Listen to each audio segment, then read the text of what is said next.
हाँ रेडी पीछे नहीं है सबाई के चलो बोले করোনার তরফ থেকে তো সবাইকে নমস্কার বন্ধুগণ যত সকল কাড়া প্রেমীকে সবাইকে নমস্কার জানাই।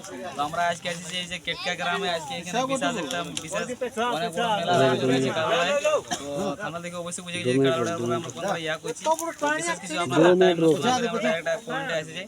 তো আপনারা একটু নাম পরিচয় বলে দাও।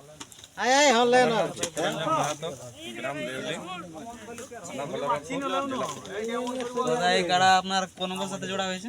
2 নম্বর সাথে জোড়া হয়েছে। এবং কোন মালিকের সাথে হয়েছে? মনোজ বাবুর কেক। তো দাদা লড়ার কিরকম আছে কাড়া? যে পাবলিক যে আমাদের আসবে তেল খরচা করে পাবলিকের উপর সেটা মন যেতে করে যাবে। হ্যাঁ কেন কি আমরা তো আর কাগজে ঘুরে যেতে পারবো না, জাদু লড়াই দেখে। তো দাদা আমরা এই যে ড্রোন নাই পুরুলিয়া থেকে আমাদের চ্যানেলে আমরা ড্রোনের মাধ্যমে কারণে দেখাবার চেষ্টা করি যতটুকু পারি ভালোভাবে। যদি আপনারা আমাদের চ্যানেল যদি সন্তুষ্ট হয়ে থাকেন তো আমার চ্যানেলটাকে সাবস্ক্রাইব করে রাখুন, যাতে এই যে পরবর্তী ভিডিও আপনারা পাবেন জলদির মধ্যে এবং কারোটা একদম স্পষ্টভাবে দেখতে পাবেন ড্রোনের মাধ্যমে। আর বিশেষ কিছু না বলে দাদা এখানে আমরা ভিডিও আমাদের সমাপ্ত করছি। সবাইকে দাদা নমস্কার জানাই।